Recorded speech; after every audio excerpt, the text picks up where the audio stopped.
Permutations ആണ് അടുത്തായിട്ട് നമുക്കുള്ളത്. Groups of permutations. അപ്പോൾ അതിന് മുമ്പായിട്ട് എന്താണ് പെർമ്യൂട്ടേഷൻ എന്താണെന്ന് നോക്കാം. ഈ permutation of a set capitalize a function 5 from A to A that is both 1 to 1 and 2 ഉണ്ട്. അപ്പോൾ ഒരു സെറ്റ് എ നമ്മുടെ കയ്യിലുണ്ട്. എയിൽ നിന്നും എയിലേക്ക് നമ്മളൊരു ഫംഗ്ഷൻ ഡിഫൈൻ ചെയ്യുന്നത് ഒരേ സമയം 1 to 1 ഓൺ ടു ആയിരിക്കണം. അങ്ങനെയുള്ള ഫംഗ്ഷൻസിനെ നമ്മൾ പെർമ്യൂട്ടേഷൻ എന്ന് വിളിക്കുന്നത്. എയിൽ നിന്നും എയിലേക്ക് ഡിഫൈൻ ചെയ്യുന്ന 1 to 1 ഓൺ ടു ആയിട്ടുള്ള ഫംഗ്ഷൻസിനെ നമ്മൾ പെർമ്യൂട്ടേഷൻസ് എന്ന് വിളിക്കുന്നു. ഓക്കെ, ഇനി പെർമ്യൂട്ടേഷൻ ഗ്രൂപ്പ്സ് എന്താണെന്ന് നോക്കാം. Let capital A be a set and let sigma and tau be permutations of A so that sigma and tau are both 1 to 1 functions mapping A onto A. A എന്ന് പറയുന്ന ഒരു set എടുക്കുക. അവിടെ define ചെയ്തിട്ടുള്ള രണ്ട് permutations ആണ് സിഗ്മയും ടോയും. Okay, അപ്പം ഈ സിഗ്മയും ടോയും ഒരേ സമയം 1 to 1 ഓൺ ടു ആണ്. അപ്പോൾ എയിൽ നിന്ന് എയിലേക്ക് ടോ, എയിൽ നിന്ന് എയിലേക്ക് തന്നെ സിഗ്മ. അപ്പോൾ നമുക്ക് സിഗ്മ കോമ്പോസിഷൻ ടോ എടുക്കുന്നു. സിഗ്മ കോമ്പോസിഷൻ ടോ എടുത്തു കഴിഞ്ഞാൽ അതും ഒരു പെർമ്യൂട്ടേഷൻ ആയിരിക്കും എന്നാണ് നമ്മളിവിടെ പറയാൻ പോകുന്നത്. എന്തിനാ ഇതൊക്കെ പറയുന്നതെന്ന് ചോദിച്ചു കഴിഞ്ഞാൽ എ എന്ന് പറയുന്ന ഒരു സെറ്റിനകത്ത് ഡിഫൈൻ ചെയ്തിട്ടുള്ള എല്ലാ പെർമ്യൂട്ടേഷൻസും കൂടെ എടുത്താൽ അതൊരു ഗ്രൂപ്പ് ഫോം ചെയ്യും എന്ന് പ്രൂവ് ചെയ്യുന്നതിന് വേണ്ടിയിട്ടാണ്. അപ്പോൾ രണ്ട് പെർമ്യൂട്ടേഷൻ എടുത്തു, അതിൻ്റെ കോമ്പോസിഷൻ എടുക്കുന്നു. കോമ്പോസിഷൻ എന്ന് പറഞ്ഞാൽ അതിനെ നമ്മൾ മൾട്ടിപ്ലിക്കേഷനായിട്ട് കാണാം. സിഗ്മ കോമ്പോസിഷൻ ടോയിനെ നമുക്ക് സിഗ്മ ടോ എന്ന് എഴുതാം.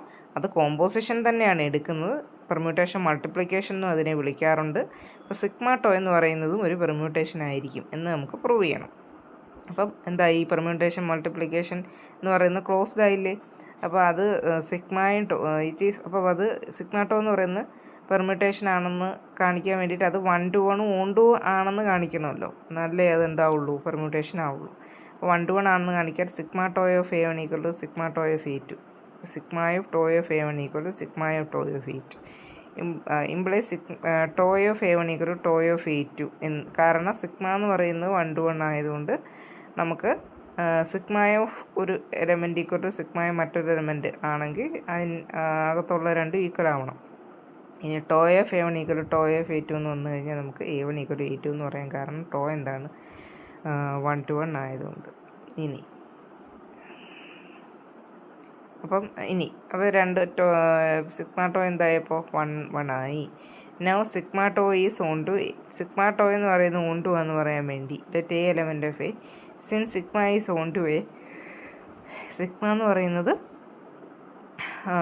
ഓൺ ടു ആയതുകൊണ്ട് നമുക്ക് എന്ത് കിട്ടും, ഒരു എ എടുത്തു കഴിഞ്ഞാൽ sigma of A dash is equal to A ആവുന്ന രീതിയിൽ ഒരു എ ഡാഷ് കിട്ടും. ഇനി ടോ എന്ന് പറയുന്നത് ഓൺ ടു ആയതുകൊണ്ട് നമുക്കൊരു എ ഡബിൾ ഡാഷ് കിട്ടും. Tau of A double dash is equal to A dash ആവുന്ന രീതിയിൽ ഏതൊരു എലമെൻ്റ് എടുത്താലും നമുക്കങ്ങനെ കിട്ടും. അങ്ങനെ രണ്ടും ഓൺ ടു ആണ്. ഇനി a is equal to sigma of A dash ആണല്ലോ, equal to sigma of A dash എന്ന് പറയുന്നത് tau of A double dash ആണ്, equal to sigma tau of A double dash. So sigma tau എന്താണ്, onto ആണ്. അപ്പോൾ sigma to 1 1 on to ആണ്. അപ്പോൾ അതുകൊണ്ട് അത് പെർമ്യൂട്ടേഷൻ ആണ്. നമ്മളിവിടെ കോമ്പോസിഷൻ എടുക്കുന്നത് ഒരു എക്സാമ്പിളിലൂടെ കാണിച്ചിട്ടുണ്ട്. എ എന്ന് പറയുന്ന ഒരു സെറ്റ് എടുത്തു, അതിൽ രണ്ട് പെർമ്യൂട്ടേഷൻ. അപ്പോൾ നമ്മൾ സാധാരണ ഫംഗ്ഷൻ ഒന്നിലേക്ക് മാപ്പ് ചെയ്യുമല്ലോ, എല്ലാ എലമെൻസിനും അപ്പുറത്ത് ഇമേജ് ഉണ്ടല്ലോ. ആ ഇമേജുകൾ ഇവിടെ നമ്മൾ താഴോട്ടാണ് എഴുതിയിരിക്കുന്നത്. 1 4, 2 5, 3 5, 2 2, 3 4, 3 ഇമേജ് 5 ഇങ്ങനെ താഴോട്ട് വരച്ചിട്ട് നമ്മളിങ്ങനെ ബ്രാക്കറ്റ് കൊടുക്കുമ്പോൾ അതാണ് ഒരു പെർമ്യൂട്ടേഷനെ റെപ്രസെൻറ്റ് ചെയ്യുന്ന രീതി. സിഗ്മ ഇൻറ്റു ടോ, സിഗ്മയും ടോയും ആ ഓർഡർ ആദ്യം സിഗ്മ പിന്നെ ടോ എഴുതുന്നു. ഇനി നമ്മൾ കോമ്പോസിഷൻ എപ്പോഴും എടുക്കുന്നത് എങ്ങനെ, F composition G of X, ആദ്യം എക്സ് ജിയുടെ അടുത്തോട്ട് ചെന്നിട്ട് പിന്നെ അവിടെ നിന്നല്ലേ എഫിൻ്റെ അടുത്തോട്ട് പോകുന്നത്. അതായത് വലതു നിന്നും ഇടതിലേക്കാണ് അത് മൂവ് ചെയ്യുന്നത് അല്ലേ, എക്സ് മൂവ് ചെയ്യുന്നത്. അപ്പോൾ ഇവിടെയും അതേപോലെ തന്നെ വലത്ത് നിന്ന് ഇടത്തേക്ക് നമ്മൾ നോക്കണം. അപ്പോൾ ഇവിടെ സിഗ്മ ഇൻറ്റു ടോ നോക്കുമ്പം 1 ഇമേജ് 3 എടുക്കുന്നു. ഇനി ആ 3 ഇമേജ് ഇപ്പുറത്ത് നമ്മൾ നോക്കാം, 3 ഇമേജ് 5. അപ്പോൾ 1 ഇമേജ് 5 ആണ്. ഇനി വീണ്ടും വലത്തേക്ക് പോയ 2 ഇമേജ് 5, അതെ ഇനി ഇപ്പുറത്ത് വരണം 5 ഇമേജ് 1, അപ്പുറത്ത് 3 ഇമേജ് 4, ഇപ്പുറത്ത് 4 നോക്കണം 4 ഇമേജ് 3, അപ്പുറത്ത് 4 ഇമേജ് 2, ഇപ്പുറത്ത് 2 ഇമേജ് 2, അപ്പുറത്ത് 5 ഇമേജ് 1, ഇപ്പുറത്ത് 1 ഇമേജ് 4. അതെല്ലാം എഴുതുക. ഓക്കെ, അടുത്ത theorem. Let capital A be A non empty set and let us A be the collection of all permutations of A then S A is A group under permutation multiplication. വളരെ പ്രധാനപ്പെട്ട ഒരു തിയറമാണ്. A എന്ന് പറയുന്ന ഒരു non empty set എടുക്കുന്നു. S A എന്ന് പറയുന്നത് അവിടുത്തെ എല്ലാ പെർമ്യൂട്ടേഷൻസിൻ്റെയും കൂടെ കളക്ഷനാണ്. അങ്ങനെയാണ് എസ് ഒരു ഗ്രൂപ്പ് ഫോം ചെയ്യുന്നതാണ് ഈ തിയറം പറയുന്നത്. Composition of two permutations is again A permutation of A. രണ്ട് പെർമ്യൂട്ടേഷൻ എടുത്താൽ കോമ്പോസിഷൻ വീണ്ടും പെർമ്യൂട്ടേഷൻ ആവും നമ്മൾ കണ്ടു. So S A is closed under permutation multiplication. അത് നമ്മൾ പ്രൂവ് ചെയ്തല്ലോ. ഇനി permutation multiplication is defined as function composition and we know that function composition is associative. Associative property prove ചെയ്യണമല്ലോ. പെർമ്യൂട്ടേഷൻ കോമ്പോസിഷൻ എന്ന് പറയുന്നത് ഒരു ഫംഗ്ഷൻ കോമ്പോസിഷനാണ്. ഈ ഫംഗ്ഷൻ കോമ്പോസിഷൻ എന്ന് പറയുന്നത് എന്താണ്? അസോസിയേറ്റീവ് ആണെന്ന് നമുക്കറിയാം. അതുകൊണ്ട് അത് പ്രത്യേകിച്ച് പ്രൂവ് ചെയ്യേണ്ട ആവശ്യമില്ല. പെർമ്യൂട്ടേഷൻ ഇനി ദ പെർമ്യൂട്ടേഷനായി such that i f equal to a for all a element of a acts as identity. ഇനി പെർമ്യൂട്ടേഷൻ ഐഡൻറ്റിറ്റി പെർമ്യൂട്ടേഷൻ എന്ന് പറയുന്നത് i of equal to a, അതായത് എല്ലാത്തിൻ്റെ ഇമേജ് അതിലേക്ക് തന്നെ മാപ്പ് ചെയ്യുന്ന പെർമ്യൂട്ടേഷനാണ് ഐഡൻറ്റിറ്റി പെർമ്യൂട്ടേഷൻ. അതാണ് ഇവിടെ ഐഡൻറ്റിറ്റി ആയിട്ട് ആക്ട് ചെയ്യുന്നത്. ഈ പെർമ്യൂട്ടേഷൻ കൊണ്ട് നിങ്ങൾ ഏതിനെ മൾട്ടിപ്ലൈ ചെയ്താലും നമുക്ക് ആ മറ്റേ പെർമ്യൂട്ടേഷൻ തന്നെ കിട്ടും. ഇതുകൊണ്ട് മൾട്ടിപ്ലൈ ചെയ്യുന്നതുകൊണ്ട് പ്രത്യേകിച്ച് ഒരു മാറ്റം ഉണ്ടാകത്തില്ല. കാരണം എല്ലാത്തിൻ്റെയും ഇമേജ് അതിലേക്ക് തന്നെയാണ് വന്നിരിക്കുന്നത്. അപ്പോൾ ആ മറ്റേ പെർമ്യൂട്ടേഷനിൽ എന്താണോ കിട്ടുന്നത് അത് തന്നെയായിരിക്കും നമുക്ക് ആൻസറായിട്ട് കിട്ടുന്നത്. അതുകൊണ്ട് പെർമ്യൂട്ടേഷൻ ഈ രീതിയിൽ ഡിഫൈൻ ചെയ്യുന്നതാണ് ഇവിടുത്തെ ഐഡൻറ്റിറ്റി എലമെൻറ്റ്. ഇനി സിഗ്മ എന്ന് പറയുന്നൊരു പെർമ്യൂട്ടേഷൻ എടുത്താൽ ഇൻവേഴ്സ് ഫംഗ്ഷൻ സിഗ്മ ഇൻവേഴ്സ് എന്ന് പറയുന്നത് is the permutation that reverses the direction of the mapping sigma. അതായത് സിഗ്മ ഇതിവിടെ ഇൻവേഴ്സ് എങ്ങനെ എടുക്കുന്നതെന്ന് പറയും, താഴേന്ന് മുകളിലേക്ക് നോക്കണം. Sigma inverse of A is the element A dash of A such that A is equal to sigma of A dash exist because sigma is. ഇതിവിടെ 1 on to ആയിട്ടുള്ളൊരു ഫംഗ്ഷനാണ് നമ്മൾ കൺസിഡർ ചെയ്യുന്നത് പെർമ്യൂട്ടേഷൻ. അപ്പോൾ ഉറപ്പായിട്ട് അവിടെ എന്തുണ്ടാവും? ഇൻവേഴ്സ് ഉണ്ടാവും.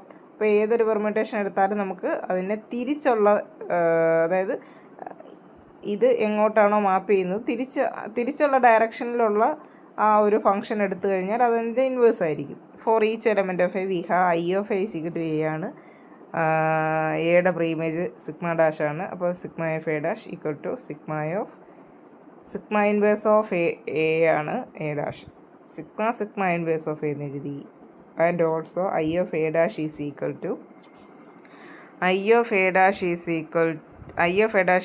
ടു എ ഡാഷ് ആണ്. ഓക്കെ, കാരണം ഐഡൻറ്റിറ്റി പെർമ്യൂട്ടേഷനാണ്. Equal to sigma inverse of a ഡാഷിൻ്റെ പ്രീമേജ് ആണ് എ. അപ്പോൾ sigma inverse of A dash ആണ് a, equal to sigma inverse of A dash. അപ്പോൾ സിഗ്മ ഇൻവേഴ്സ് രണ്ടും പെർമ്യൂട്ടേഷൻസ് ഐ ആണ്. അപ്പം എന്താണ്? സിഗ്മയുടെ ഇൻവേഴ്സാണ് സിഗ്മ ഇൻവേഴ്സ്. ഓക്കെ, അപ്പോൾ ഇൻവേഴ്സും ഉണ്ട്. അതുകൊണ്ട് എസ് എ എന്തായി? ഒരു ഗ്രൂപ്പായി. Definition 8.6 let a be the finite set the group of all permutations of A is the symmetric group. അപ്പോൾ എ എന്ന് പറയുന്ന ഒരു finite set 1, 2 etcetera n elements അതിലുണ്ട്. ഇതിനകത്ത് എയിലുള്ള എല്ലാ പെർമ്യൂട്ടേഷൻസിൻ്റെയും കൂടെ കളക്ഷനെ നമ്മൾ symmetric group on n letters എന്നാണ് വിളിക്കുന്നത്. അതിനെ എസ് എൻ കൊണ്ട് ഡിനോട്ട് ചെയ്യും. അതിൽ എത്ര എലമെൻറ്റ്സ് ഉണ്ടാകും എസ് എന്നകത്ത്? n ഫാക്ടോറിയൽ പെർമ്യൂട്ടേഷൻസ് നിങ്ങൾക്ക് ക്രിയേറ്റ് ചെയ്യാൻ പറ്റും n എലമെൻറ്റ്സ് ഉപയോഗിച്ച്. അതെങ്ങനെയാണ്? നമ്മൾ n എലമെൻറ്റ്സ് നിരത്തി എഴുതി, അതിൻ്റെ താഴെ ഇമേജ് എഴുതുമല്ലോ. അപ്പോൾ 1ൻ്റെ താഴെ ഒരു എലമെൻറ്റ് എഴുതി. 1ൻ്റെ താഴെ എലമെൻറ്റ് എഴുതി കഴിഞ്ഞാൽ പിന്നെ അപ്പോൾ 1ൻ്റെ താഴെ ഒരു എലമെൻറ്റ് എഴുതുമ്പോൾ അതിന് എത്ര ചാൻസ് ഉണ്ട്? n പോസിബിലിറ്റീസ് ഉണ്ട്, n ഓപ്ഷൻസ് ഉണ്ട് നമുക്ക്. കാരണം n എലമെൻ്റ് ഉള്ളൊരു സെറ്റാണ്. 1ൻ്റെ താഴെ ഒരു എലമെൻറ്റ് എഴുതുമ്പം അതിലേത് വേണേലും എഴുതാം. അപ്പം n ഓപ്ഷൻസ് നമുക്കുണ്ട്. പക്ഷേ ഒരെണ്ണം അവിടെ എഴുതി കഴിഞ്ഞാൽ അതിൻ്റെ തൊട്ടപ്പുറത്ത് 2ൻ്റെ താഴെ നമ്മളിപ്പോൾ എഴുതിയത് വീണ്ടും എഴുതാൻ പറ്റത്തില്ല. കാരണം ഇത് 1 ആണ്. അതെ, 1 ആണ്. അപ്പോൾ ഒന്നിന് സെയിം ആയിട്ട് രണ്ടെണ്ണത്തിന് ഇമേജ് വരാൻ പാടില്ല. ഒരെണ്ണം എഴുതിയാൽ പിന്നെ അത് വേറൊരിടത്ത് എഴുതരുത്. അപ്പം അടുത്തതിന് n-1 ചാൻസേ ഉള്ളൂ. അതിൻ്റെ അടുത്തതിന് ഈ രണ്ടെണ്ണം പറ്റത്തില്ല. അപ്പോൾ n-2 ചാൻസേ ഉള്ളൂ. ഇങ്ങനെ വന്ന് അവസാനം 1 ചാൻസ് വരെയാവും. അപ്പം എത്ര പോസിബിലിറ്റി ഉണ്ട്? n × n-1 × n-2 etcetera up to 3 × 2 × 1 n factorial chances നമുക്കുണ്ട്. അങ്ങനെയാണ് എസ് എന്നിനകത്തിൽ n ഫാക്ടോറിയൽ എലമെൻറ്റ്സ് വരുന്നത്. അപ്പോൾ നോക്കൂ, 2 important examples. Let A is equal to 1 2 3 and consider. ഈ 1 2 3 വെച്ചിട്ടുള്ള എല്ലാ എലമെൻറ്റ്സും നമ്മൾ S3 കൊണ്ടല്ലേ ഡിനോട്ട് ചെയ്യുന്നത്. SN എന്ന് പറഞ്ഞാൽ N എലമെൻറ്റ്സ്. അപ്പോൾ 3 ആണെങ്കിൽ S3. അപ്പോൾ ഇതിനകത്തിൽ വരുന്ന എല്ലാ പെർമ്യൂട്ടേഷൻസും നോക്കൂ. റോ നോട്ട് 1 2 3 1 2 3 വരും. μ1 റോ നോട്ട് എന്ന് പറഞ്ഞാൽ റോ നോട്ട് റോ 1 റോ 2 കണ്ടല്ലോ. μ1 μ2 μ3. ഇതിൻ്റെ എല്ലാം മൾട്ടിപ്ലിക്കേഷനും അവിടെ എഴുതി വെച്ചിട്ടുണ്ട്. ഇതൊരു ഗ്രൂപ്പാണെന്ന് പറഞ്ഞു. അപ്പം മൾട്ടിപ്ലിക്കേഷൻ ചെയ്ത് വരുമ്പോൾ എങ്ങനെ കിട്ടും എന്നുള്ളത് നോക്കുക.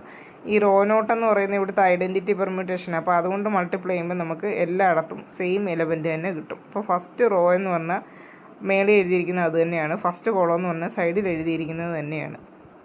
ബാക്കി നോക്കൂ, ഇതിനകത്തിൽ നമുക്ക് ഈ റോ നോട്ടുകൾ എല്ലാം ഒരുമിച്ച് വന്നേക്കുന്നു, മ്യൂകളെല്ലാം ഒന്നിച്ച് വന്നേക്കുന്നു. അപ്പോൾ ഇതിനെ 4 സ്ക്വയറായിട്ട് തിരിക്കാം.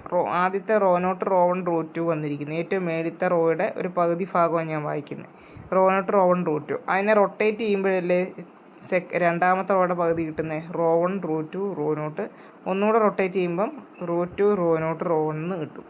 ഇനി μ1 μ2 μ3 എഴുതുക. അതിനകത്ത് μ2 μ3 ഇങ്ങോട്ട് അതേപോലെ എഴുതി, μ1നെ ഇപ്പുറത്തോട്ട് എഴുതി. ഇനി വീണ്ടും ആദ്യത്തെ μ2നെ വിട്ടിട്ട് μ3 μ1 അതേപോലെ എഴുതുന്നു, μ2 ഇപ്പുറത്തോട്ട് എഴുതുന്നു. ഇതേ സംഭവം μ1 μ2 μ3 ഏറ്റവും മേളിൽ വലത് സൈഡിൽ മേളിൽ μ1 μ2 μ3 എഴുതുന്നു, μ3 അതേപോലെ എഴുതുന്നു, μ1 μ2 അതുപോലെ എഴുതുന്നു. വീണ്ടും അങ്ങേയറ്റത്ത് വന്ന μ2 എടുത്ത് ആദ്യം എഴുതി, μ3 μ1 അതുപോലെ എഴുതി. ഇനി റോ നോട്ട് റോ 1 റോ 2 താഴെ എഴുതി. ഇനി